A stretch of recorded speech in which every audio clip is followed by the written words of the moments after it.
you want really good coffee to take on your next adventure, use CS Instant Coffee. You can find out more about them at csinstant.coffee.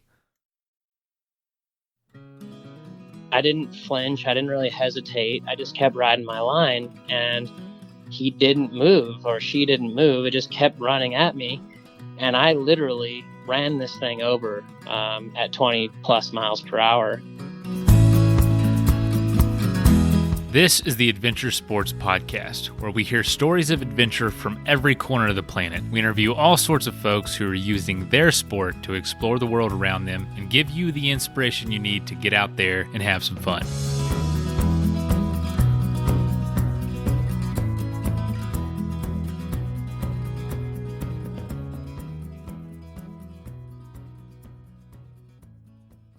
Hey folks, this episode is actually from the new show that I host called Without Compromise, and that is produced through Athletic Brewing Company. I mean, if you don't know, I now work for Athletic Brewing. We make non-alcoholic craft beer, obviously really popular with athletes because you can get the great taste of craft beer without the effect of alcohol.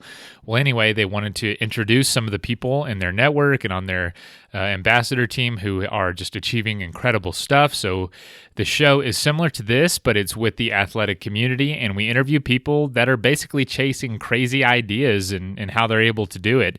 So in a lot of ways similar to this show. So I'd love for you to go check that out. You can find it at athleticbrewing.com or really anywhere else you get podcasts, but it's called Without Compromise.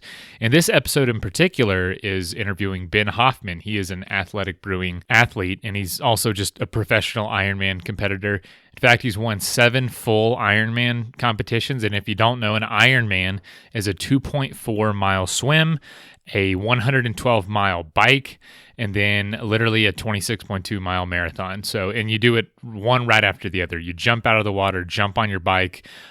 Sometimes you don't even have your shoes on yet. It's pretty remarkable, but Ben has won 7 of those. He came in 4th place in Ironman World Championships in 2016 and most recently in 2019, literally last year. And in 2014, he came in 2nd place in the World Championship. So that's the highest he's been able to go.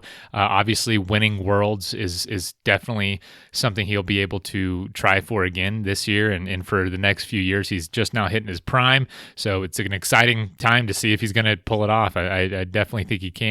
And also, he's won 7 half Ironman competitions. So the guy is no joke. He has, just so much experience, and you can learn a lot from him. So I hope you enjoy this episode. Hope you go check out the new show I host, and I hope you check out Athletic Brewing as well. Anyway, I've heard from a lot of listeners lately, so thank you to everyone who's reached out lately and just given some words of encouragement around the new year. Really appreciate it. And I always love hearing from y'all. So if you ever want to send an email, just send it to info@adventuresportspodcast.com. Love hearing from listeners. So if you get a chance, I'd love an email from you. All right, y'all get out there and have some fun.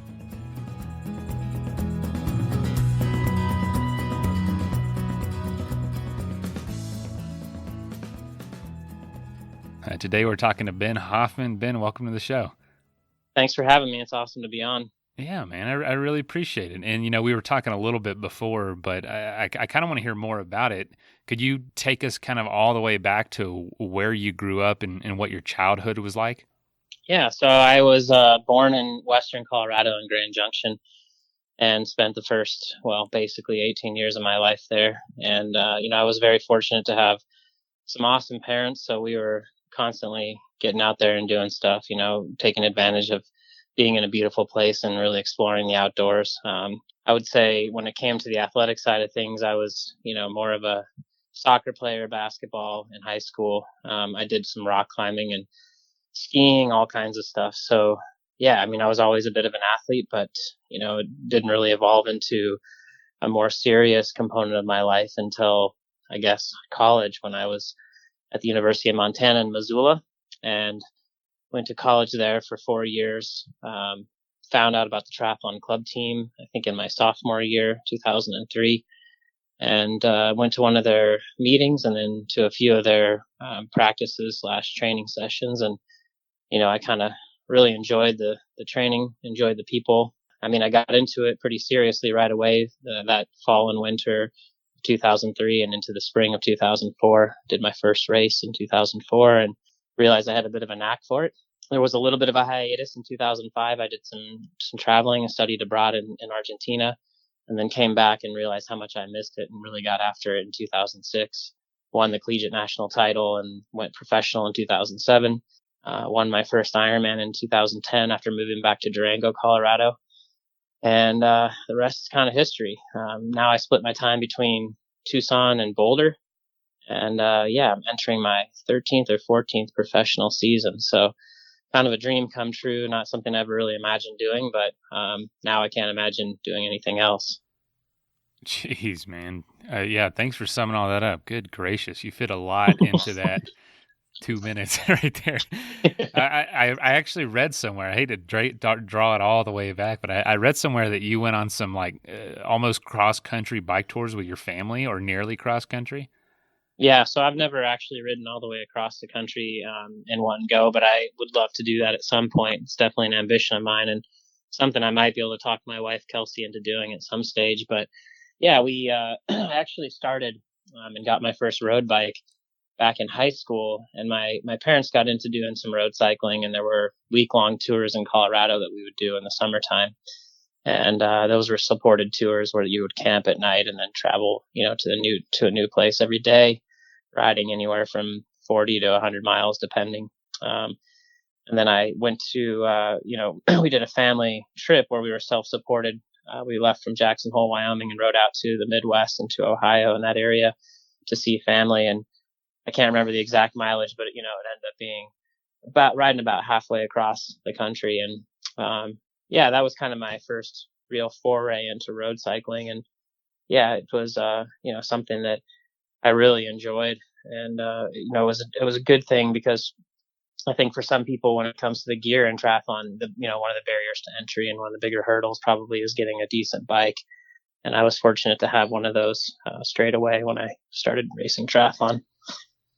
It sounds like some adventurous parents, willing to do like that with their kids. It sounds really cool, and definitely a foundation of endurance and longevity in your athleticism.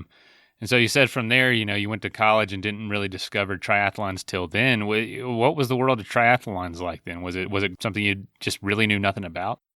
Yeah, I mean, to be honest with you, I had very limited knowledge until I started training with the club team up there. I had read a little bit here and there about the Ironman World Championships in Hawaii, which a lot of people are familiar with. It's kind of, one of the premier single-day endurance events in the world. And I think it was in the background, and, I'd heard about it here and there, read about it in a couple books. But yeah, I mean, in terms of understanding the sport, knowing anything about it, I really didn't. And I had no swim background. So yeah, that was one of the big projects. The initial projects was learning how to swim more than 25 yards without gasping for breath. And I didn't know much at all about the sport, as I said, but I was very fortunate to be around a lot of really, really, I guess, high level athletes at the time. There, for whatever reason, there were kind of two main, or maybe three main meccas at the time.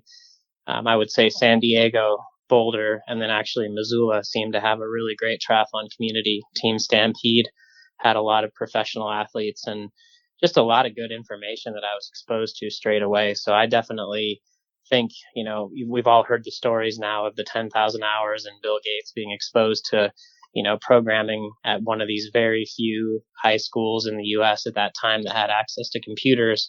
And I feel like the same thing's true for me with triathlon, where I just happened to be in the right place at the right time and then take advantage of it. So, but the sport was definitely growing. I mean, it still is to some degree. It's had its plateaus, but overall, I think, the sport continues to grow and become more ingrained in the sort of culture of, U.S. sports. So it's an exciting time, and it's fun to be part of, the front end of, long course racing in the U.S. for sure. So how early on in that career did you notice that you had a knack for it? Was it just in training or the first event? That's a great question. I mean, I think for me, I look back at my earlier career in sports like soccer and basketball, and I was always that guy that could just outlast people on the court or on the soccer field, where I had no problem with the endurance side of things. Whether it was a step test, I could outlast everybody. I wasn't always the fastest, but, I definitely had that endurance component sort of built in. And then I think when it comes to triathlon and my sort of first recognition of, my strength or ability on that front, I would say it really was my first race that I did. 2004, I did the Grizzly Triathlon, which is kind of a local triathlon up in Missoula. It's a sprint distance with a 1,000-yard pool swim, about a 12 or 13-mile bike ride, and then a little over 3-mile run. And I was racing against kind of the local legend at the time, Matt Seeley, a professional triathlete, and I battled with him all day. I mean, it's only an hour race, but we went back and forth throughout the race. And and I ended up finishing second, 19 seconds behind him. And it was kind of like, okay, well, I guess I can, if I can do battle with a guy who's winning some races and making a little bit of money in the sport, there's a decent chance I can pursue this and continue to improve and maybe be one of the best in the world at some point. Wow. Just right from the get-go, you're like, I'm going to be a pro. So let me ask you this. You were in college at that time. I mean, were you having to make a decision between what you were studying in school and this? And how difficult was that for you?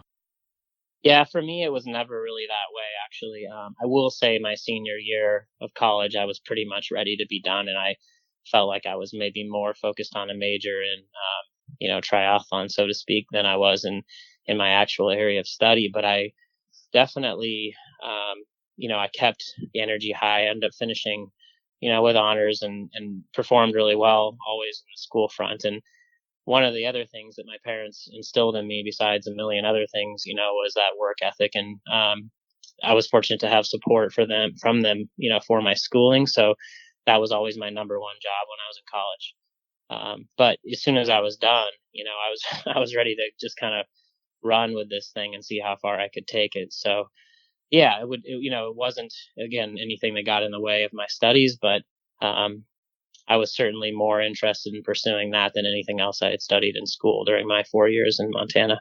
There was literally no room for compromise on any front to excel at school and at this sport. And so you said were your parents, I mean, how did they feel about the decision? That's Because they sound adventurous, but I also think maybe they were like, this is really a shot in the dark. Yeah, and it was, it's a great thing that you bring that up, because we still talk about it today now, like I said, 14 years into my professional career, where I think my parents have always been, really important people in my lives, as you can probably tell. And and they provided a lot of, amazing opportunities and experiences for me. I would say that as adventurous as they are and understanding, I think there was some hesitation on their part, especially, straight out of school like that. Yeah, I think that what it was is they probably didn't understand exactly the level of passion that I had, built for this sport and for racing. I mean, they had been to a lot of my events and they were obviously following my life quite closely, but to turn something like this into a job is a whole nother step and another level. So yeah, I think they were a bit surprised initially. I would say they never showed anything other than support, even if they had some trepidation. I think they kept that to themselves for the most part. And then I think they also got to see my development pretty closely and be a part of it and watch that I was actually making things happen. And I did, I worked a part-time job initially. When I moved to Durango to pursue it more full-time, I still worked a part-time job to support myself and, gradually got traction over time. And I tell people too that, that making a living at this was always a goal of mine. That's not something that I'll ever say, isn't true. I always made it a focus and thought it was an important component of sort of validating it to myself. And I think there was a point, that probably came 3 or 4 years into pursuing it where I was just getting by. And I told myself, like it's kind of make or break right now. I either need to step up and prove that I can really make this a full-time thing, or maybe it's time to move on and find something else. And that was a critical year in 2010 where I performed really well, actually. I did step up to the plate and I finished second in an Ironman, won another Ironman, and then was able to get kind of more sponsorship support and, really take the next step. Do you enjoy that side of being a professional athlete, the business side, or is it a burden to you? I really love it and always have. It's funny. I know a lot of professionals out there who have a management team and they do everything and they don't want to communicate with the sponsors. They don't want to have that relationship. They want that buffer between them and the partners that they have. For me, a big part of why I do this is the social aspect, the relationships with people. And I think too that in our sport, which is still relatively small, the relationships that you have with these people is really what it's all about. And I think it's what kind of drives the contracts and what really makes the sponsorship happen, is having those personal connections with people and businesses. So, I've always enjoyed that part of it. Now my wife and I pretty much manage everything in house. I get a lot of joy out of, connecting with these people and building these relationships and partnerships, which I hope most of the time are mutually beneficial. So I guess it's safe to say that back in college, you made the right decision, or a decision that you're at least happy with today. I really am. I think one of the things I said, and this is going to sound a little bit corny to people out there probably, but I told myself I really only wanted to do this sport as long as it was fun for me. And of course, that definition has shifted over time. What, components make it fun for me? I mean, I think early on it was the freedom in the lifestyle, kind of just seeing how good I could be, which is still a big piece of it. But now, it's evolved a little bit more, like we talked about with the business side, and then managing now a young daughter that's a component of it all as well, and being married to my wife. And, there's just been this evolution, these layers that have built up. So that definition of what exactly fun is has changed, but I can say overall, I'm still really enjoying my job. And I went through an interesting experience last year where I was injured and sidelined from the World Championships, didn't get a race. And I think it was kind of a really important thing that ended up happening, where it kind of reset my outlook on everything and made me appreciate so much more what I'm doing. And, it really drove it home for me how privileged we are to pursue this lifestyle and be supported in the way we are. Yeah, it sounds like you just have this incredible mindset, this strength mentality around everything you do, because to me, like an injury immediately thinks, oh no, income is going to be suppressed in some way. Does that go through your mind? What's your thought process when you do get injured? Because I know it's happened a few times. Absolutely. Yeah. Can't be fun. And I mean, unless you're just that crazy where it is fun to you. Yeah, I don't think I've reached that level of enjoying the injury quite that much. But I would say I have learned, to be patient in those moments and to look for the positives as much as possible. I think we have a tendency sometimes as people to meditate on the negativity out there and to, gravitate towards the news stories that are all, blood and gore. And I think it's really good to practice sort of that attitude of gratitude and to appreciate what you have instead of always looking for more and seeing what you don't have. And so, I do think that, again, that was an important moment for me where I was getting maybe a little bit distracted and off course and away from my passion. And this really drove it home for me. When something gets taken away from you and it doesn't really feel like a choice, it definitely changes your perspective a lot and makes you appreciate what you have. So it came at a really important time for me. And, I've put together now off the back of that one of my best seasons ever in racing. So hopefully I can continue to carry that attitude without having to, subject myself to another injury. I would prefer that it's something I carry with me for the remainder of my career. But we all know how that is too, right? I mean, it's easy to get kind of, I guess, numb to the lessons and have to relearn them again. Time for a quick message break. CS Instant Coffee is definitely the best instant coffee I've ever had. In fact, just out of convenience and how good it tastes, I decided for the last year I've been taking it on every single adventure I go on, from backpacking to bike tours, just from convenience sake. It's really high quality and it keeps me from having to take a bunch of other equipment out in the woods. But it's not just for going out on adventures. My wife actually takes some to work every single day with her. She takes a couple packs to refill her coffee mug as a teacher. She doesn't have a ton of time to have to make fresh coffee all the time. So she just needs a little hot water, can pour the coffee in, and she's ready to go for her next class and not waste a lot of time. So if you're crunched for time in your job, I would definitely suggest giving it a shot, because they have been huge supporters of the show for the last year, and I really appreciate everything they've done for us, and it would mean a lot to me to go support them. So if you're interested, go to csinstant.coffee and support those who are supporting the show. It would go a long way. Thank you. All right, let's get back to the episode. Yeah, yeah. I think that we don't need to learn a lot of new things in life as much as we need to be reminded of what we already know. There you go. You know what I mean? It's kind of just fundamentals, be kind to one another, treat each other with respect, work hard. It's really not a lot of, if you watch an NBA practice, they're doing the same things they're doing in elementary school. They're just much, much better at it. Same drills, same everything. So I totally think you're right. So, man, that's really interesting that you take the time, with an injury to reflect and to think about what's important to you, and to come back and have like one of your most incredible years. Was that an accident, or is that something you said, I am going to make next year incredible? Well, I mean, I'd love to take full credit and say it was, fully purposeful and whatnot. But I mean, the most I can say is that I was mindful of trying to improve myself every day and make the best that I possibly could. And like I said, to carry that attitude of gratitude in my training and racing as well.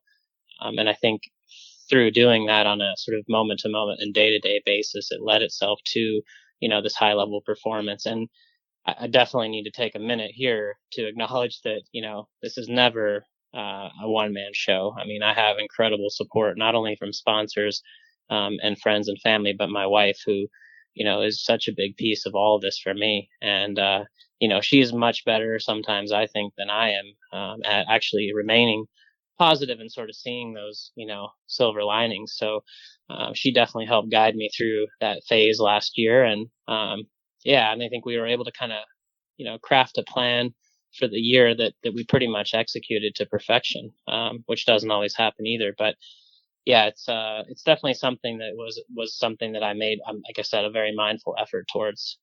But again, that doesn't always mean that it's going to happen just Right. because you want to, right? So To actually, achieve that is pretty incredible. So it's an amazing support system. That's one thing we all need to have in place, and that's what's helped you.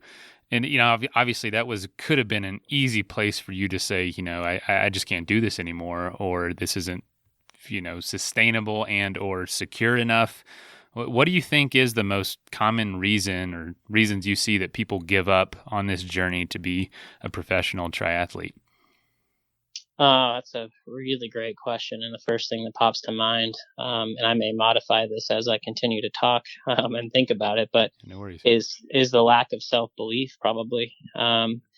I think that's one of the things that befalls almost everybody, no matter what they're doing, whether it's sport or any other job out there, a relationship as well. I mean, I think these sort of insecurities that we carry around manifest themselves in these really big and ugly ways, and they get in the way of our best self. And so, I'm fortunate to have a lot of people around me that are reminding me of the positive attributes that I have. Occasionally, they're also reminding me of my shortcomings, which I think is important too, keeping me honest. But yeah, I would say, it's kind of that thing, right, where if you don't believe it, it's definitely not going to happen. So yeah, I think for me, the best performances and the best moments in my career have been when I have I wouldn't definitely not call it cockiness, but a tremendous sense of self belief. I just would never imagine someone's even out there without having an incredible amount of confidence. Are there guys out there running saying, I just can't do this, I can't do this, and they're on like mile 130?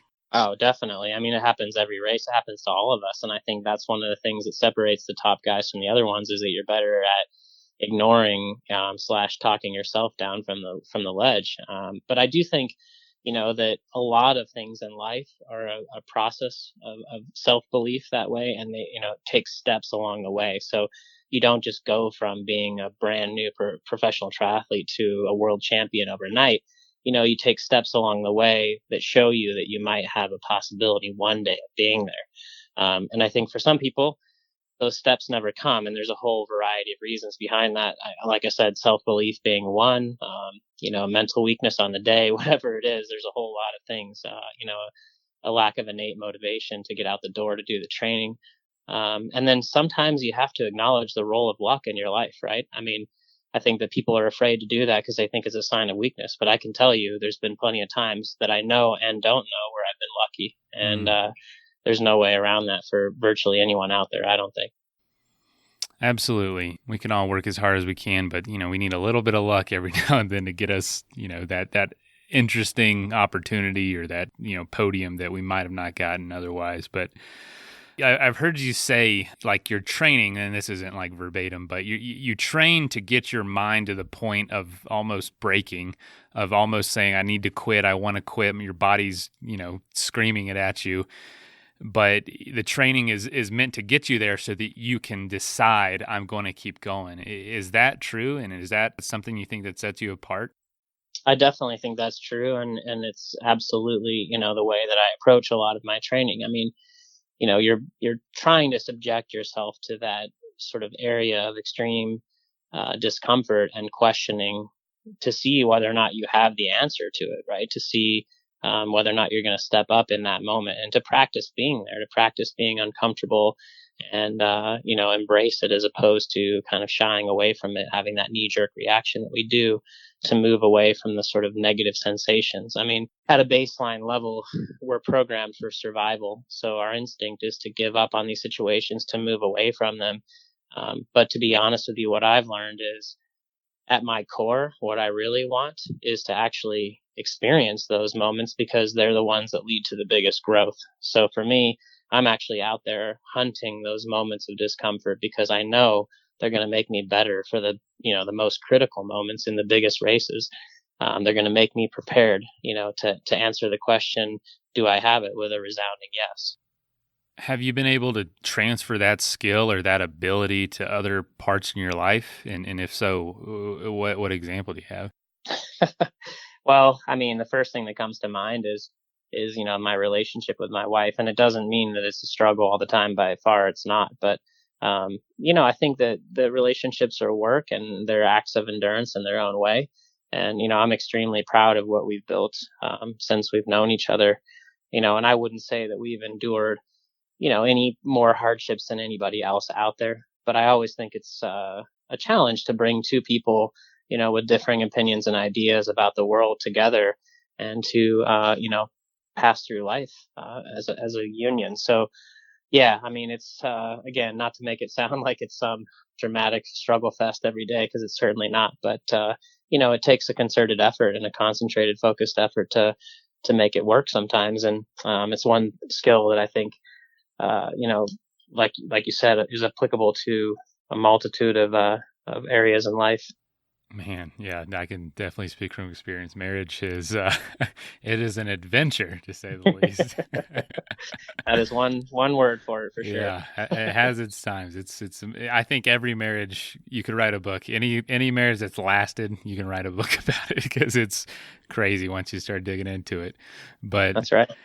no, speaking of that, and speaking of applying those, those skills to other parts of life, how much do you think of your grit or your endurance or your willingness to not compromise is natural, and how much of it has been learned through your training? Well, when I look at, again, my parents, I think there is, with my father, a component of it that might be, nature as well as nurture from them. But yeah, I mean, it's hard to say the exact amounts, or, how that all came to be. But it's funny, because I know throughout my life, and again, this could just be from modeling from, my parents or something in my life, and other people that were important elements in my early life.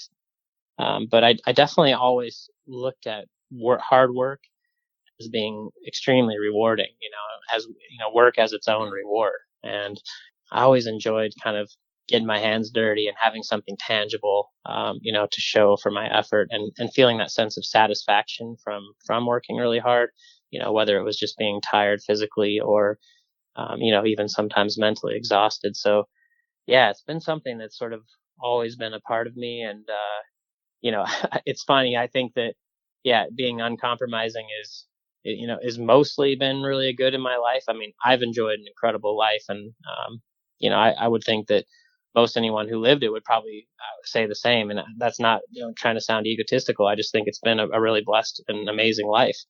But I do think, there's some pitfalls too with being stubborn, I guess, sometimes. And, And who knows, maybe I've missed some opportunities because of it. But overall, it's, I think, one of my better attributes, especially when it comes to racing. You certainly can't ever give up. And you say you're blessed and you're lucky and all this. It definitely hasn't come without tremendous amount of work that very, very few people are willing to put in. Like even despite all that, how much fun it is and all these places you get to go, it's a lot. It's a lot. Hey, and I know recently you became a father. Congratulations. Yeah. How has that changed your mindset around maybe competitiveness or your races? Do you see things differently now? I would say, being a father, and I'm still relatively fresh. Our baby girl Josephine is only just turning 3 months, I think. Oh, wow, yeah. This week, yeah, maybe. So, she's still pretty fresh, and so am I as a father. But yeah, it's been eye opening and definitely a shift in my perspective, a positive one overall. I think, in addition to coming off the injury last year, I think a big motivator for me was, I came home from one of my first runs back from injury early on in January, and it was January 7th actually. And I came in the door, and Kelsey said, "I've got some news." And I said, "Yeah, what's that?" And she's like, "I'm pregnant." And I'm like, "Oh my God," like, yeah, we were trying, and that, it wasn't a total surprise that way, but it was just this, overwhelming sense of like, whoa, here we go. Like, this is going to be a real game changer, and it has been. But overall, no question, a positive. And I was talking about this with somebody the other day, and the way I describe it when it comes to my career in racing, I think it's kind of this interesting double-edged sword, where on one hand, that the child, especially Josie right now, who's so young that she barely has any concept of her own hands being attached to her body, but she's definitely not aware of my racing or caring at all about my finish place. And you hear people say that even as a kid, grows up and starts to understand what you're doing, they don't care about that. As long as you love them and you're around, they love you back. And so there's that component, which is really kind of liberating in its own way. And then the other side of that, I think, is you feel a tremendous sense of responsibility. And, in that way, it adds some pressure to the performance, because you really want to provide. And then you also want to put out performances that you're proud of, so that, if and when that time comes where the child wants to know a little bit more about it, you can talk about it in a way that you feel proud of. And for me, again, performance is definitely a component of that. I think I don't always measure myself in terms of a placing, but it is a piece of the puzzle for sure. Oh man, that's incredible. Yeah, I've heard a lot of people don't achieve that one thing they've been wanting to until becoming a parent, because it's like, now it's not just for my own sake, but I want them when they're old enough to know what this means, to be like, wow, my mom or my dad did that. That's incredible. Definitely a big motivator for me. I'm like I said, I think, I'm the best I've ever been, and I'm really optimistic about these, next few years as well. I think there's a lot more to get out of myself, and there's no question that, having a little daughter is definitely raised my game. Oh man, that's so exciting. So what do you wish you would have known when you started out deciding to become a professional athlete? What do you wish you would have known then that you know now? I mean, that's a really great question. And it's kind of a big question. Yeah. And I mean, kind of my mantra this year. And I really think, there's been other moments where maybe I've exhibited a little bit of this, but not in the way that I think would have been beneficial as a younger athlete. But I would say having a better perspective in terms of patience. I really think that, especially when you're looking at a race like an Ironman, it's 8 hours long for us. There's a lot that can happen in that time, and extrapolating that to the bigger picture too, that, a month is really not that long. A year is really not even that long. So, being patient, having that long view, and being willing to work on your weaknesses with a, that perspective, that lens that, if you're really fortunate and you work hard and things go your way and you have the support, that you're going to have a window of time, at your prime, and to really be a world champion, to be on that level. But I think oftentimes in this world we live in, there's so much energy towards the instant gratification. We all want it right now, that it's hard to be patient. And, it's the same thing with racing, that you want it right now. You want to be the best, but it's not the way it works. So yeah, that would kind of be the the one thing I think I would go back and maybe instill in myself a little bit, more when I was, 23, 24 years old. But that's sort of the nature of the beast, right? You got to learn those lessons and live that way in order to get to the goal and really have it stick with you. That is, I don't hear a lot of people talk about that, but that's so true. Something I've been doing lately, just kind of from just reading people's life, is looking at those gap years, those years where nothing seems to be going on. If I don't do something I'm proud of in a week, I feel like I'm wasting time. And I look at someone who I really admire, and I'm like, there's like 8 years right there that you don't even, they did nothing. I would feel so defeated, but really, it takes patience to gain skill or to gain, wisdom or whatever before you do your life's work. Your life's work might come in a 2-3 year span much later in life than you imagine when you're, like 22, 23. And so, I think that's a great point. Right. Yeah. And I mean, the writing's on the wall. I mean, the evidence was there, but I think, again, when you're young, you're not maybe as keen to pay attention to it or whatever. But, I mean, the guys who've always been performing well in Ironman are in their, mid to late 30s even, and I'm 36 now. So it shouldn't be a big surprise to me that I'm kind of hitting my stride now and reaching my prime. But again, when you're younger, you don't really see it and understand it that way. And so, but I'm happy to be living it now, and I do try to give back a little bit to the younger generation. I have a couple guys that I consider, people that I'm mentoring a little bit. So, I mean, whether or not they take it to heart is another thing.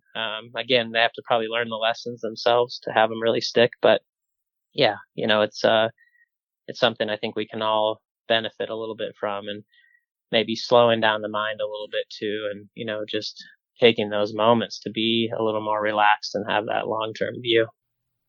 Great advice. So for our rapid fire round, I'm just going to ask some quick questions, and I just want you to answer them quickly as you feel possible. You can elaborate if you want to. It doesn't have to be one word or anything.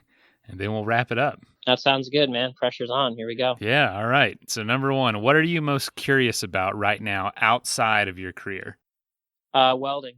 Yeah, I mean, I've dabbled a little bit, and I like to do that as kind of an off-season project along with a bit of woodworking. So I'm trying to improve my skills a little bit right now. I did not expect you to say welding. That's pretty cool. Proudest achievement outside of maybe a podium?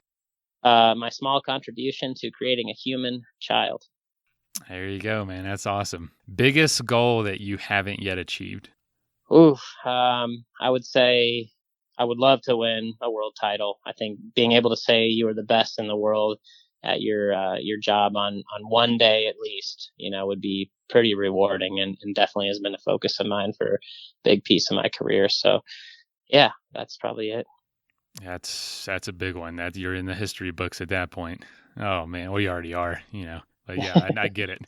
Advice that you have about not compromising?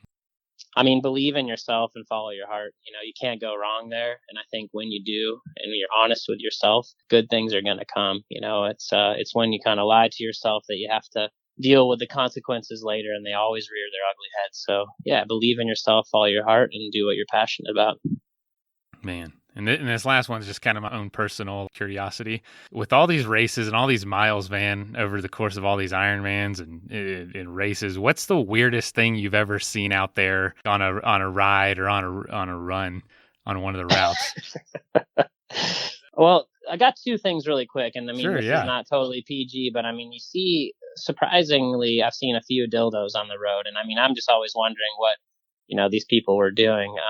Just threw it out their car window. Yeah, I guess so. I mean, it was hopefully they were having a nice time beforehand. But yeah, there was a bike ride at Fantasy Island. Funny enough, is the name of the area around here, a mountain bike area. And there was a whole bag of them actually. So yeah, those people were up to something special that day. But yeah, I think this is a story that I haven't told yet. I was trying to figure out a way to work it in at some point, but people don't know that this year, before the World Championships in Hawaii, I was out for a bike ride of just a short spin, one of my final training rides, and I was above town on the coffee road, they call it, and it's up where all the coffee farms are above Kailua-Kona, and I'm riding along, I'm probably doing 20 to 25 miles an hour, I'm in my aero bars, and this little dog starts running at me from this driveway on the side of the road, and I see him coming. I'm like, oh, it's a tiny little, one of those yappy dogs. And I'm like, surely it's like gonna move, like it. So I didn't flinch. I didn't really hesitate. I just kept riding my line, and he didn't move, or she didn't move. It just kept running at me. And I literally ran this thing over at 20 plus miles per hour. And somehow I didn't go down. I managed to kind of keep it upright. And the dog was cartwheeling, it was tumbling. And I mean, I saw it get up and run away. Who knows if it had a broken rib or two, but seemed okay. And I mean, it was that close to being, game over for me at the World Champs. And yeah, I mean, it was, not the craziest thing that's ever happened to me probably, but it was pretty wild. And, again, it kind of speaks to that element of luck that we talked about, and just that chance that's out there where you just never know, man. And, you have to appreciate it when things are going well, because there's zero guarantee that it's going to happen again. And like I said, it was, inches from disaster. So poor thing. You probably got there a lot quicker than it expected. Yeah, I mean, I'm guessing, I'm sure, it doesn't have a human brain, so it probably didn't comprehend what was going on. But maybe I taught it a lesson. Like I said, I don't think it was too hurt. So I probably drove it home, though, for the next guy, that rides by, that he won't be chasing that one. Imagine the headlines: potential Ironman champion taken out by Yorkie. That's right. Yeah. Glad I don't have to read that headline. Oh no, yeah, with the cast. Oh man, Ben, that was a great way to end, man. I couldn't imagine a better way to wrap this thing up. I really appreciate your time and being on the podcast and being a part of the athletic brewing community. Yeah, it's great to have the support and to be a part of like-minded people, and yeah, appreciate the support and having me on here. It was a lot of fun chatting. Yeah, absolutely, man. And congratulations again on fatherhood. I know what that's like, and I don't want to keep you any later. I know it's getting late, so yeah, enjoy some family time. That's right. Yep, I will. It's off season, so dad duty calls. All right, Ben. Thanks so much, man. Thank you. Take care. All right, bye. First of all, thank you so much for listening. It means the world to us that you choose to listen to this show. If you'd like to help us further, you can leave a review on iTunes, share us with your friends, your family. It goes a long way to growing the show. You can also support us financially through patreon.com/adventuresportspodcast. Link is in the show notes. And also, if you have an idea of who could be a good guest for the show, we're always looking for people to tell their story about the outdoors or adventure. So if you know someone, please reach out. Email us at info@adventuresportspodcast.com. And until then, get out there and have some fun.